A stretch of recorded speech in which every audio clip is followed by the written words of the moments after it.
राजस्थान में 25 नवंबर को 199 सीटों पर हुई वोटिंग के नतीजे तो 3 दिसंबर को आएंगे, लेकिन गुरुवार को आए एग्जिट पोल के नतीजों ने सत्ताधारी कांग्रेस की टेंशन बढ़ा दी है। ज्यादातर एग्जिट पोल में राजस्थान में बीजेपी को 100 से 110 सीटें मिलती दिख रही हैं। राज्य में बहुमत के लिए 101 सीटों की जरूरत है। दैनिक भास्कर के सर्वे के अनुसार राजस्थान में कांग्रेस को 85 से 95 सीटें और भाजपा को 98 से 105 सीटें और अन्य को 10 से 15 सीटें मिलने का अनुमान है।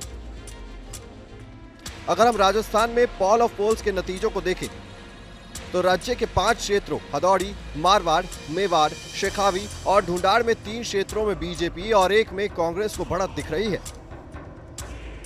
वहीं एक क्षेत्र में कांटे का मुकाबला बताया जा रहा है। हालांकि पिछले चुनाव के मुकाबले इस बार निर्दलियों व अन्य पार्टियों के नंबरों में कमी हो सकती है।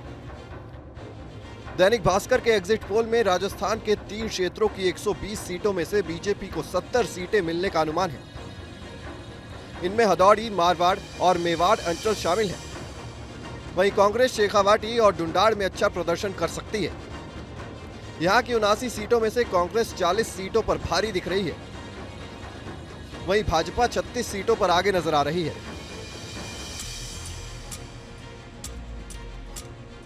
इस चुनाव में निर्दलियों और अन्य पार्टियों को एग्जिट पोल में ज्यादा कुछ मिलता नहीं दिख रहा है। इनकी संख्या 11 तक रह सकती है। न्यूज 24 चाणक्य के अनुसार राजस्थान में 48% ओबीसी समुदाय ने भारतीय जनता पार्टी को वोट दिया है। वहीं 47% राजपूत, 38% जाट, 36% मीणा और एसटी व 31% एससी ने भी वोट दिया है, जबकि कांग्रेस को 83% मुस्लिम, 58% एससी, 46% मीणा और एसटी और 32% जाट समुदाय ने वोट दिया है। TV9 पोल स्ट्रीट के सर्वे के अनुसार राजस्थान में कांग्रेस को 90 से 100 सीटें मिलने का अनुमान है। वहीं बीजेपी को 100 से 110 सीटें और अन्य को 5 से 15 सीटें मिलने का अनुमान है।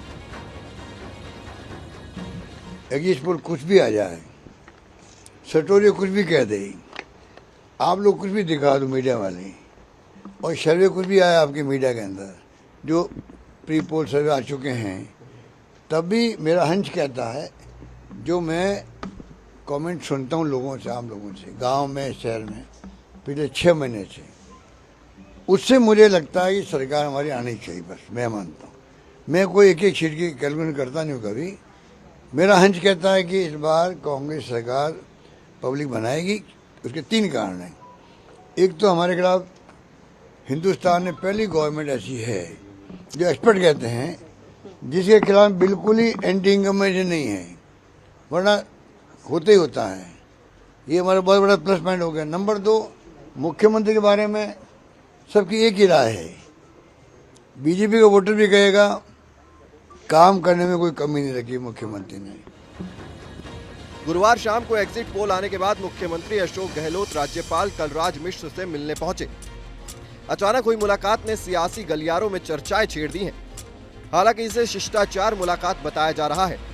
सीएम अशोक गहलोत ने गुरुवार को दिल्ली में कहा, आप एग्जिट पोल और सर्वे पर नहीं जाएं। राजस्थान में फिर कांग्रेस सरकार बनाएगी। उन्होंने कहा कि राजस्थान में अंडर करंट है और जब अंडर करंट चलेगा तो हमारी सरकार बनेगी। अंडर करंट चलेगा तो ही सरकार बनेगी। एग्जिट पोल के नतीजों पर नेता प्रतिपक्ष ने कहा कि मतदाताओं ने कांग्रेस को नकार दिया है। बढ़ा हुआ वोट प्रतिशत कांग्रेस के खिलाफ और भाजपा के पक्ष में गया है। हम 125 से ज्यादा सीटें जीत रहे हैं। राजस्थान की जनता ने भाजपा को जिताने का पहले ही मन बना लिया था। उन्होंने गहलोत के अंडर करंट के दावे पर भी चुटकी ली। गहलोत साहब ने सही कहा, अंडर करंट है और 440 वोट का है, पर अंडर करंट कांग्रेस को झटका देने के लिए है। गांव-गांव में अशोक गहलोत की तस्वीर लगा गारंटी कार्ड लेके लोग खड़े थे, कह रहे थे गारंटी कार्ड धोखा था। अब इस कांग्रेस को मौका मिला है, हम कांग्रेस को निपटाएंगे। कांग्रेस अब तक की सबसे शर्मनाक हार की ओर बढ़ चुकी है। नतीजा 3 तारीख को आ जाएगा और मैं समझता हूं कि मुख्यमंत्री जी रिपीट की बात करते हैं, मैं डिलीट की बात करता हूं। सरकार डिलीट होने जा रही है। बता दें कि राजस्थान में साल 2018 में कांग्रेस ने बीएसपी और निर्दलीय विधायकों के समर्थन से सरकार बनाई थी। पिछले 30 सालों से राज्य में बदलाव का रिवाज है, जिसके भरोसे बीजेपी को सत्ता में आने की उम्मीद है। वहीं कांग्रेस को अपने लोक लुभावन वादे और योजनाओं के चलते जनता का साथ मिलने का भरोसा है। चुनाव के नतीजे 3 दिसंबर को आएंगे। Team news nation digital.